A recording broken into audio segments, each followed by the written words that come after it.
የመረጃ ሉዓላዊነት ለፖሊሲ ነጻነት በሚል ርዕስ ሀገራዊ ጉባኤ በዚህ በአዲስ ኮንቬንሽን ሴንተር ሲካሄድ ቆይቷል። በዚህ ጉባኤ ላይም የተለያዩ ጉዳዮች ሲነሱ ነበር። በተለይ ኢትዮጵያ የመረጃ ሉዓላዊነትን ለማረጋገጥ የሰራቻቸው ስራዎች በስፋት ተዳስሷል። ከዛ በተጨማሪነት በተለይ የኢትዮጵያን ስታቲክስ ባለፉት ግማሽ ምዕተ ዓመት ውስጥ ምን አይነት ጉዞ ነበረው፣ አሁን ላይስ በቴክኖሎጂው ረገድ ምን ደረጃ ላይ ደርሷል የሚለውን የሚያሳይ ኤግዚቢሽን እንዲሁ ከፍቶ በርካታዎች ሲጎበኙት ተመልክተናል እና በኤግዚቢሽኑ ላይ ምን አይነት ጉዳዮች ናቸው እየታዩ ያሉት የሚለውን ነገር አብረን እንመለከታለን። አብራችሁ ነው። እሺ፣ ሰላም ታዲያስ። በጣም ብዙ ሰው የጎበኛው እየተመለከትኩ ነው እና እዚህ ጋር ምንድነው እየታየ ያለው? እንደው የደረስንበት የቴክኖሎጂ ደረጃስ ምን ይመስላል? ሶርሴ ጉተማ እባላለሁ።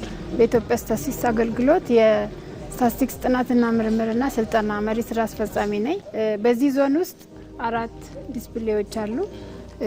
እኔ ጋ ያለው የመረጃ ስነ ምህዳር ማለት ዋና የመረጃ ቁልፍ ተዋንያንን የያዘ ስርዓት ነው። እንደ ሀገር የመረጃ ምንጭ አለ። መረጃዎች ከተለያዩ ምንጮች ይመነጫሉ። እነዚህን መረጃ የሚያመነጩ ደግሞ ዳታ ፕሮዲውሰርስ የምንላቸው አመንጪዎች አሉና ዋና የመረጃ አመንጭ የምንላቸው የኢትዮጵያ ስታቲስቲክስ አገልግሎት፣ ሌሎች የመንግስት ተቋማት፣ ፌዴራል፣ ክልል፣ ከተማ አስተዳደር ሁሉንም የያዘ እንዲሁም ቴክኖሎጂ ያመጣቸው አማራጭ የመረጃ ምንጮች አሉ። እነዚህን አመንጪዎች የያዘ እንዲሁም የመረጃ ተጠቃሚዎች በዋናነት መንግስታዊ ያልሆኑ ድርጅቶች፣ የምርምር ተቋማት፣ የግሉ ዘርፍና ዜጎችን የያዘ መረጃ ምንጮች አሉ። እንዲሁም የቴክኖሎጂ መሰረተ ልማት ቁልፍ ድርሻ አለው። በመረጃ ስርዓት ውስጥ እንዴት ከሚመዘግበው ተቋም ጋር የኛ ተቋም እንዴት ተሳስሮ እየሰራ ነው፣ ምን ተግዳሮቶች አሉ፣ እንዴት ይሻሻል፣ አሁንስ ያለንበት ደረጃ ምን ይመስላል የሚሉ ነገሮችን እያስረዳ ነው። ዘሪሁን ከበደ እባላለሁ። በፕላንና ልማት ሚኒስቴር የእቅድ ክትትል ግምገማ ስርዓት ዲጂታላይዜሽን የዘርፍ ኃላፊ ነኝ። እቅድን በሲስተም እንዲያቅዱ ቶታሊ፣ ከዛም ባለፈ በሩብ ዓመት የሚጠበቁ አፈጻጸሞችን በሲስተም እንዲሁ እንዲያስገቡ፣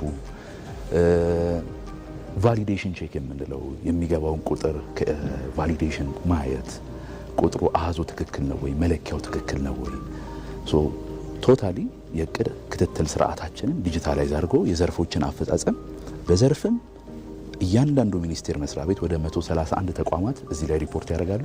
የእያንዳንዱን ዘርፍ አፈጻጸም የምናይበት ነው። እዚህ ስክሪን ላይ እንግዲህ የምናስረዳው ምን ፊውቸሮች አሉት፣ ምን ማድረግ ይችላል ይህ ስርዓት የሚለው ነው ማለት ነው። ማን ነው የመረጃው ባለቤት፣ መቼ ሪፖርት ይደረጋል፣ በምን ይለካል የሚለውን ያካተተ ነው።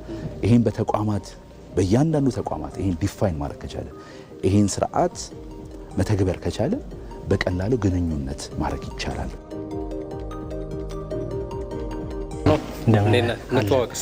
አቤኔዘር መንግስቱ እባላለሁ። ከፕላንና ልማት ሚኒስቴር ፕሮጀክት ዲቪዥን ዴቨሎፐር ነኝ። በጣም አመሰግናለሁ። ተመልካቾቻችን የመጨረሻው የጉብኝት ቦታ ላይ ያለ ነው። ምንድነው እዚህ ተመልካቾቻችን ቢመጡ መመልከት የሚችሉት? ዲፒኤምኤስ የምንለው ትልቁ ሲስተማችን ነው፣ ዳታ ሀባችን። ሁሉም የሚመጡት ዳታዎች እዚህ ጋር ነው የሚቀመጡት። እዚህ ጋር ነው የሚቀመጡት ስንል ለምሳሌ እንዳልኩ ጎልድ ፕሮዳክሽን ቢኖር ጎልድ ፕሮዳክሽን አንድ ሚኒስቴር ጎልድ ፕሮዳክሽን ይሄን ይመስላል ብሎ ሲያስቀምጥ፣ ሌላኛው ሚኒስቴር ደግሞ ኦኬ ጎልድ ፕሮዳክሽን በኳርተርሊ ይሄን ይመስላል፣ መንዝሊ ይሄን ይመስላል፣ አኑዋሊ ይሄን ይመስላል ብሎ ይረዳል። ስለዚህ አንድ ናሽናል ፕላትፎርም ሁሉንም የፕሮዳክቲቭ ሴክተርም ሆነ ሄልዝ ሴክተርም ሆነ ሶሻል ሴክተርንም በአንድ ፔጅ ማየት ይችላል ማለት ነው። ኢቫሉዌት ለማድረግ ሆነ ሞኒተር ሪፖርት ለማድረግ ሆነ ማለት ነው። ተመልካቾቻችን የመረጃ ሉዓላዊነት ለፖሊሲ ነጻነት በሚል ሲካሄድ በቆየው ሀገራዊ ጉባኤ ላይ እንግዲህ የቀረበው ኤግዚቢሽን ይህንን ይመስል ነበር። እንደ አጠቃላይ ከመረጃ አሰራር ጋር ተያይዞ ከቴክኖሎጂም ጋር ተያይዞ እንደ ሀገር ምን ላይ ነን የሚለውን የሚያስቃኝ ቆይታ ነበረን።